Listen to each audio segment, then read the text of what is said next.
आइए सबसे पहले सबसे बड़ा मुद्दा आपके सामने रखते हैं और इस मुद्दे के एक एक पहलुओं को आपके सामने पूरी डिटेल्स के साथ रखने की कोशिश करेंगे कि अमेरिका जो लगातार तमाम देशों पर टैरिफ की धमकियां देता रहा है, अब उसने एक के बाद एक बड़ी अर्थव्यवस्थाओं वाले देशों के साथ ट्रेड डील शुरू कर दी है। शुरुआत ब्रिटेन से हुई और उसके बाद जापान और अब यूरोपीय संघ के साथ अमेरिका ने ट्रेड डील कर ली है। इस पर मुहर लगा दी गई है। जानकार इस डील को पश्चिमी देशों के लिए घाटे का सौदा बताने लगे हैं। आखिर वो ऐसा क्यों कर रहे हैं, क्यों कह रहे हैं? आइए करते हैं उन तमाम एक्सपर्ट्स के कोट को डिकोड। अमेरिका और यूरोपीय संघ एक नए व्यापार समझौते पर सहमत हुए हैं। रविवार को यानी कि संडे का दिन राष्ट्रपति ट्रंप ने चुना। ईयू यानी कि यूरोपीय यूनियन, तमाम 27 देश आते हैं इस संगठन में इन देशों के साथ व्यापार डील के लिए। ये समझौता स्कॉटलैंड में किया गया यूरोपीय कमीशन के अध्यक्ष उर्सुला वॉन डेर लेन के साथ बातचीत के दौरान। स्थानीय मीडिया रिपोर्ट्स में कहा गया है कि इस ताज़ा समझौते में ईयू यानी कि यूरोपीय यूनियन से अमेरिका में आयात होने वाले अधिकतर सामानों पर 15% का टैरिफ वसूला जाएगा। ये टैरिफ अमेरिका आने वाले सामानों पर वसूला जाएगा। इस डील के कुछ खास पहलू हैं। अपने दर्शकों के सामने इस डील के कुछ अहम तथ्यों को पहले रखते हैं ग्राफिक्स की मदद से और उसके बाद उन अहम पहलुओं को समझने की कोशिश शुरू करेंगे। सबसे पहली बात हम अपने दर्शकों के सामने रखें कि अमेरिका को कम और ईयू को ज़्यादा टैक्स भरना होगा। सबसे जो बड़ी बात है इस ट्रेड डील की, जिससे कि ट्रेड बैलेंस अमेरिका के पक्ष में चला जाएगा। ये ट्रंप की सीधे सीधे एक बड़ी चोट है यूरोपीय संघ के देशों पर कि अब उनको अपने उत्पादों को अमेरिका में बेचने के लिए 15% टैरिफ देना होगा, भरना होगा, जिससे कि अमेरिकी बाजार में जो उसकी प्रतिद्वंदिता है, जो कंपटीशन है, वो अब और ज़्यादा जटिल हो जाएगी। उसके साथ ही एक और अहम पहलू यहाँ पर आप देख पा रहे हैं कि अमेरिका में 600 अरब डॉलर का अतिरिक्त निवेश इन तमाम देशों को करना पड़ेगा। यूरोपीय यूनियन के 27 देशों को अमेरिका में 600 अरब डॉलर का अतिरिक्त निवेश करना होगा और इसके साथ ही साथ अमेरिका से ईयू हजारों करोड़ डॉलर के मिलिट्री इक्विपमेंट भी खरीदेगा।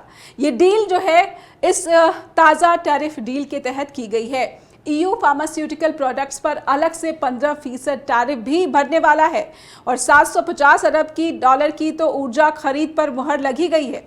1 अगस्त तक की डेडलाइन थी और उससे पहले ही ये सबसे बड़ी डील, ये ट्रंप के शब्द हैं कि ये अब तक की उनके किसी देश के साथ सबसे बड़ी डील है। 30% टैरिफ लगाने की धमकी दी थी। 15% टैरिफ पर यह समझौता दोनों ही पक्षों के बीच हो गया है। तो ये कुछ अहम जानकारियां हम अपने दर्शकों के सामने रखते हैं, जिसमें बड़ी बात यह भी है कि दोनों ही देशों के बीच जो सालाना व्यापारिक साझेदारी है वो 1.97 ट्रिलियन डॉलर की है। तो ईयू के लिए ये समझौता कई मायनों में घाटे का सौदा जानकार कह रहे हैं और इसीलिए इन सभी बातों को आइए थोड़ा विस्तार से अपने दर्शकों के सामने रखें कि समझौते के तहत ईयू से अमेरिका को आयातित अधिकतर वस्तुओं पर 15% का टैरिफ लगाया जाएगा। हालांकि ब्रिटेन के वस्तुओं पर 10% का टैरिफ है, जिससे कि ये साफ है कि 10 के बनिस्बत 15% का टैरिफ यूरोपीय यूनियन के देशों के लिए भारी होगा। भले ही ट्रंप की 30% की धमकी हो, लेकिन 15% कम नहीं कही जा सकती। यूरोपीय निर्यातकों के लिए ये अतिरिक्त लागत भी है। अमेरिकी बाजार में उनकी प्रतिस्पर्धात्मक यानी कि जो कॉम्पिटिटिव सिचुएशन होगी वो और ज़्यादा जो कॉम्प्लेक्स हो जाएगी। ये रेट अमेरिका और जापान व्यापार समझौते में उसी के समान लगती है, लेकिन यूरोप की अर्थव्यवस्था के आकार यानी कि साइज़ की बात की जाए और अमेरिका के साथ उसके व्यापार को देखा जाए तो ये एक बहुत बड़ा बोझ यूरोपीय यूनियन के देशों के लिए अब सामने आ रहा है। ईयू ने अमेरिका से 750 अरब डॉलर के मूल्य की ऊर्जा खरीदने पर भी सहमति जताई है। बहुत बड़ी प्रतिबद्धता है। इससे यूरोपीय संघ को अमेरिकी ऊर्जा स्रोतों पर अत्यधिक निर्भर बनने पर मजबूर होना पड़ेगा। यूरोपीय संघ के लिए दूसरे जो ज़्यादा प्रतिस्पर्धी ऊर्जा स्रोत हैं उस खरीद के विकल्पों को भी ये सीमित कर सकता है। ईयू अमेरिका में पहले से निवेश किए गए 600 अरब डॉलर के अतिरिक्त निवेश पर भी सहमत हुआ है और इतनी बड़ी मात्रा में विशेष रूप से व्यापार समझौते के हिस्से के रूप में इसे स्वीकार करना ईयू के लिए अन्य क्षेत्रों या अपने खुद के सदस्य देशों में निवेश के लिए उपलब्ध पूंजी को काफ़ी सीमित कर देता है।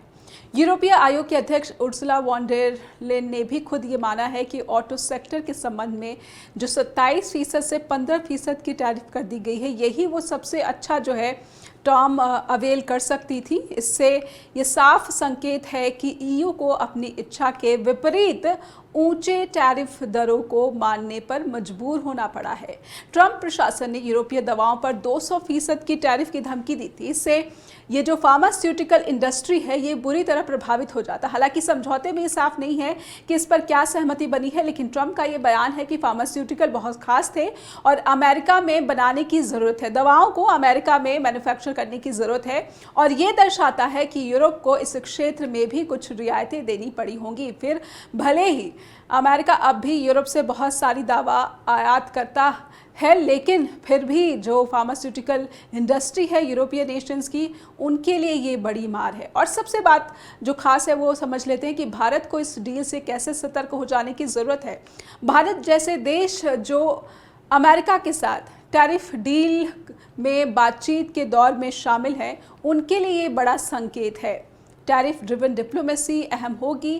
भारतीय ऑटो, फार्मा और खास के जो एनर्जी का जो सेक्टर है उसके तहत भी ये जो डील है भारत के लिए एक चेतावनी है कि उसको अपने जो कुछ पॉइंट्स है उस पर काफ़ी अलर्ट होकर ही डील में आगे बढ़ना होगा, नहीं तो उस पर भी, उसकी अर्थव्यवस्था पर भी अमेरिका के साथ जो डील होगी कहीं ज़्यादा भारी ना पड़ने लगे।